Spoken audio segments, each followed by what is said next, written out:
Hi guys, welcome to Pathology in a Nutshell.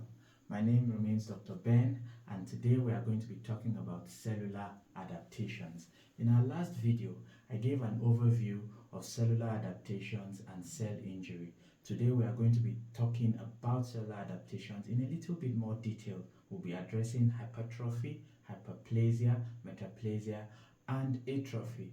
Remember that I told you that cellular adaptations are structural or functional changes that occur in cells as a result of exposure to stimuli, and these changes will lead to new but altered steady states so that the cell can function normally. And of course, when these stimuli are removed, the cells go back to their normal state. So adaptations are reversible. So let's talk about hypertrophy. Hypertrophy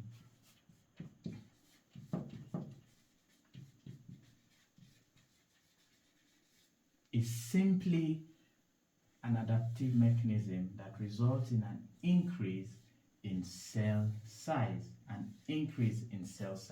So the organ increases in size because cells are increasing in size. Okay, that is basically what hypertrophy is. And hypertrophy occurs usually in cells that have a limited replicative capacity. That's cells that do not easily replicate, like the cardiac muscles and skeletal muscles. Okay, and hypertrophy can be physiologic. It can be physiologic, or it can be pathologic. Okay, a classical example of physiologic hypertrophy is what we see in people that go to the gym. So people that do build up, people that build their muscles up, that's in skeletal muscle. The hypertrophy that occurs, or the increase in the muscle bulk, is because of increase in the size of these muscles. So skeletal muscle increase. So skeletal muscle increase is an example of physiologic hypertrophy. Another example of physiologic hypertrophy is the increase in the uterus.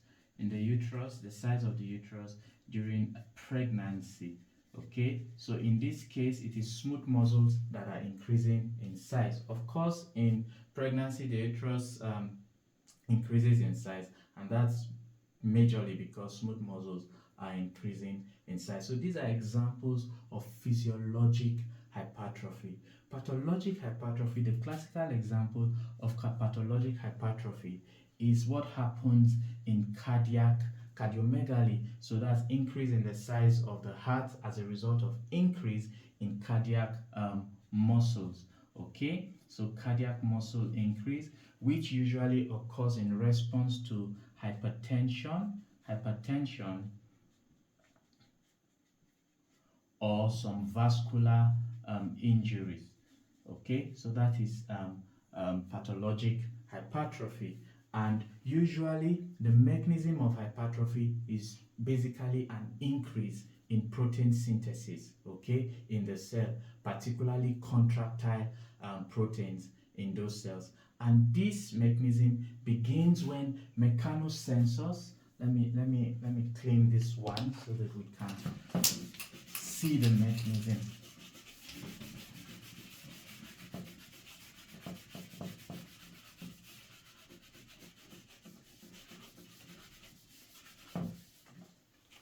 So when mechanical sensors, okay, these sensors recognize an increase in workload.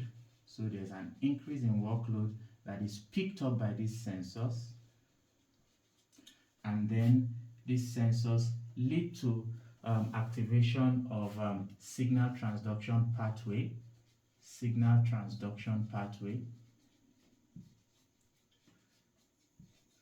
and this activates transcription factors,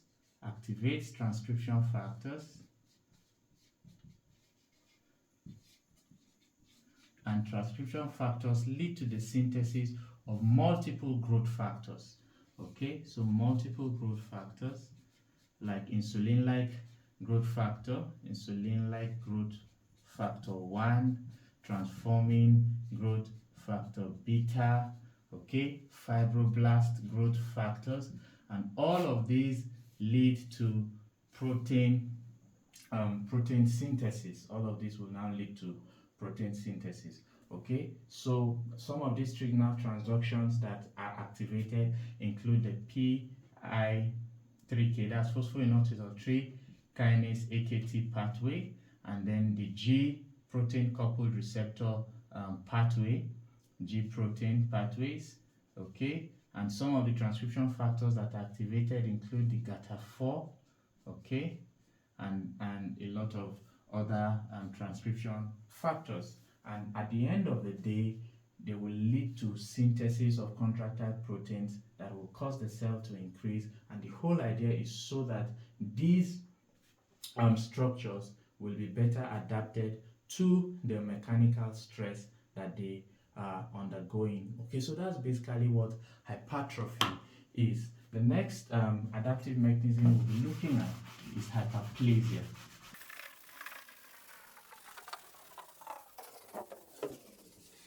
So let's talk about hyperplasia. Okay, so what is hyperplasia? Hyperplasia is simply an increase, a compensatory, an adaptive mechanism that occurs as a result of increase in cell number.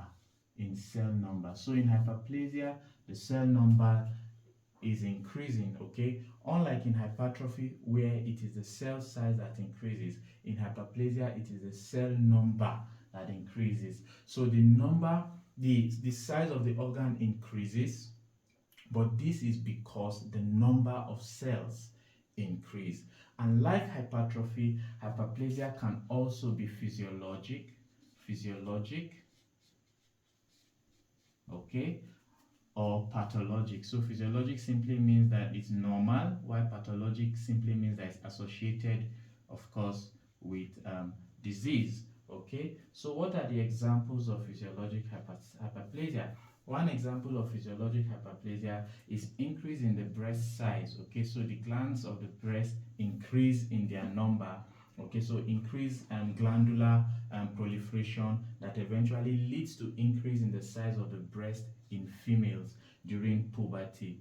Okay, so increase in the size of the breast in females during puberty. That's an example, and this one is actually a hormonal is as a result of hormonal response. There's also compensatory hyperplasia that can happen in the liver. Okay, so for people who have had partial hepatectomy, for example, okay, the liver, can regenerate because of hyperplasia.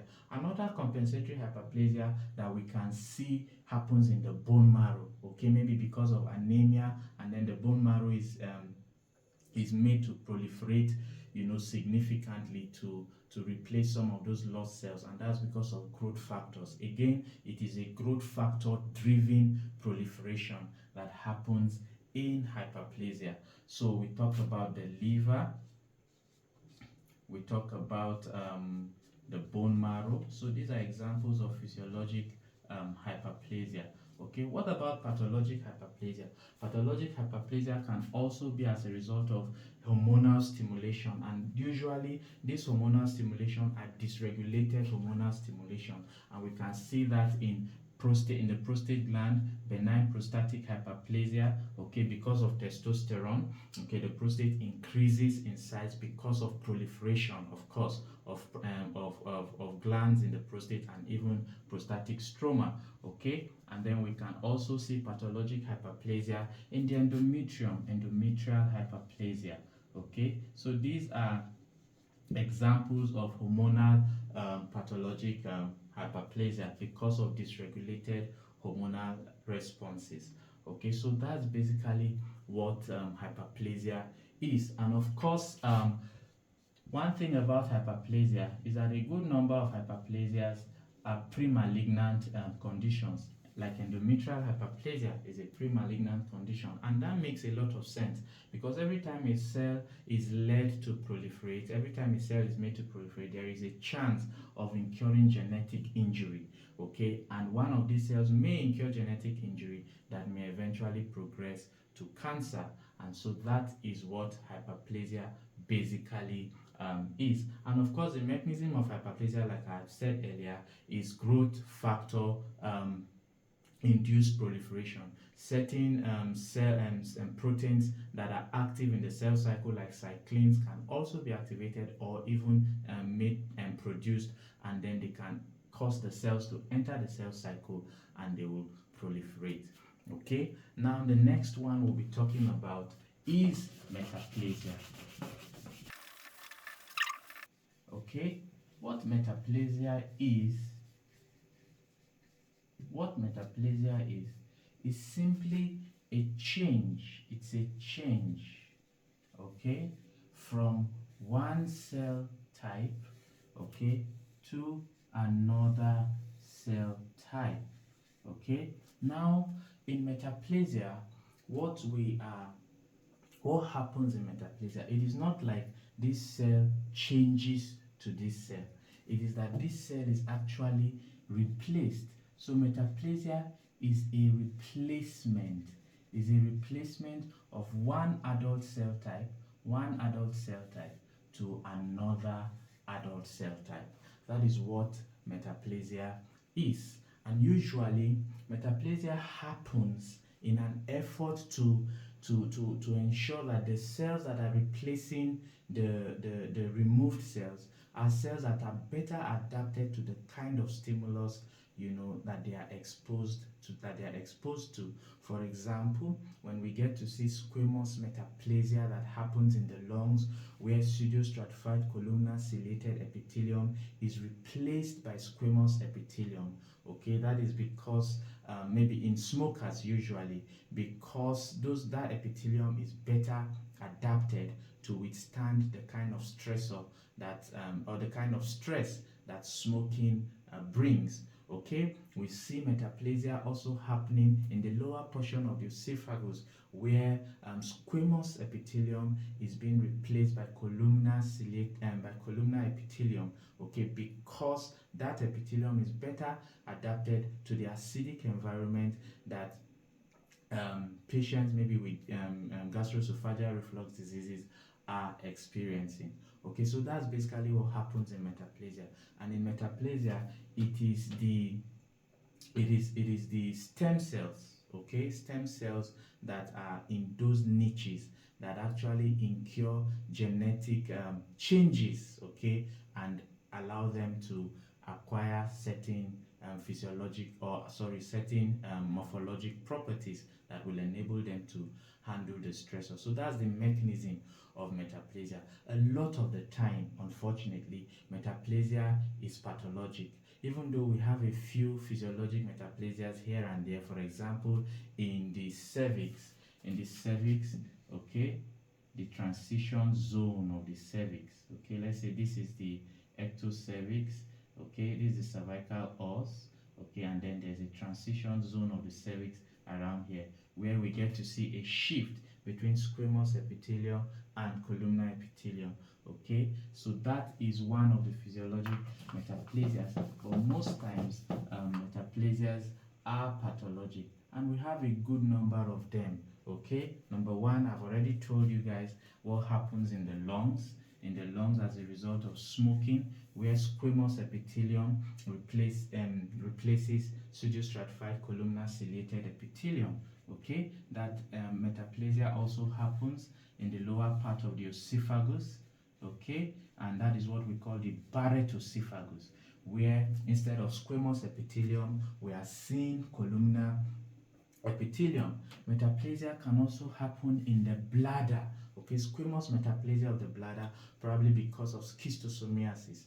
Okay, infection with schistosomiasis. Sometimes we see some forms of metaplasia, even though that one does not necessarily lead to is not a pre-malignant condition, where there might be injury to muscles, and then that injury is replaced by bone, what we call myositis ossificans. Okay, that's another form of metaplasia.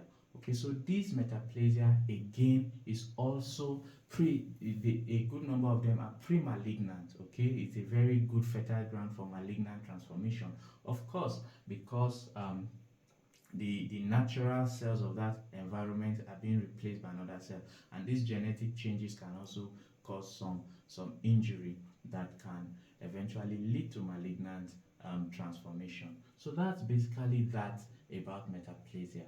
Okay, just a change from one adult form to another as a result of replacement. Okay, now the last form of adaptation we are going to be talking about is atrophy.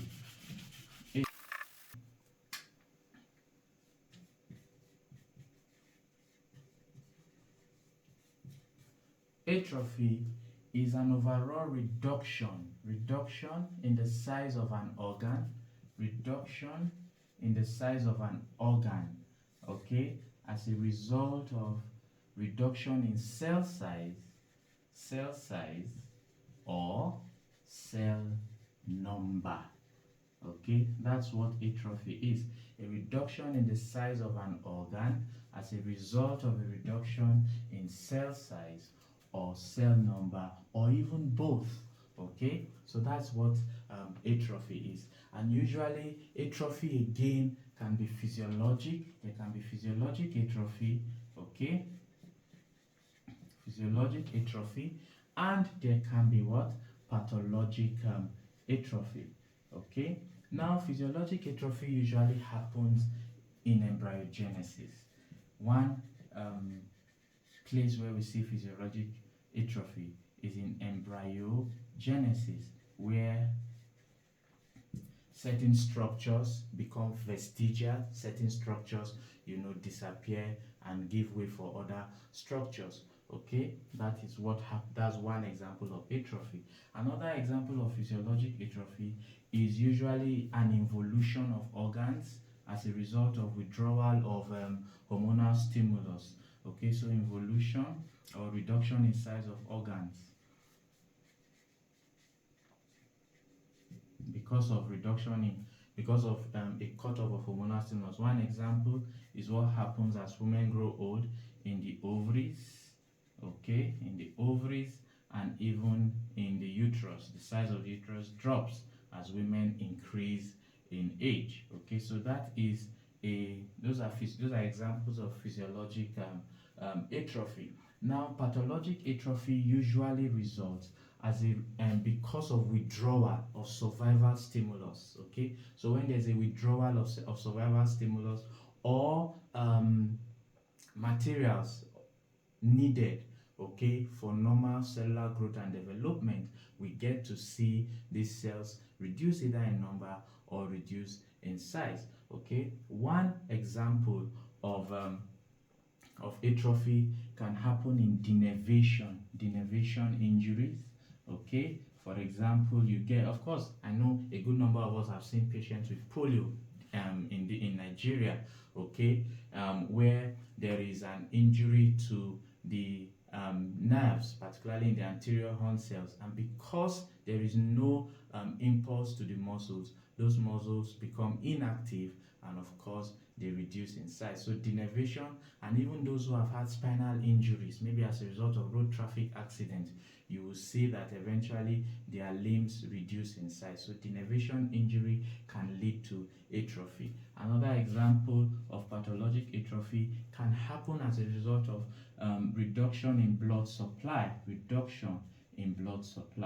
Okay, so reduction in blood supply can cause atrophy. And one classical example again in this part of the world is what we call autosplenectomy, where you get to see, because of tiny infections, the spleen reduce in size and even eventually disappears in patients that suffer from sickle cell anemia. So reduction in blood supply is also a cause of pathologic atrophy.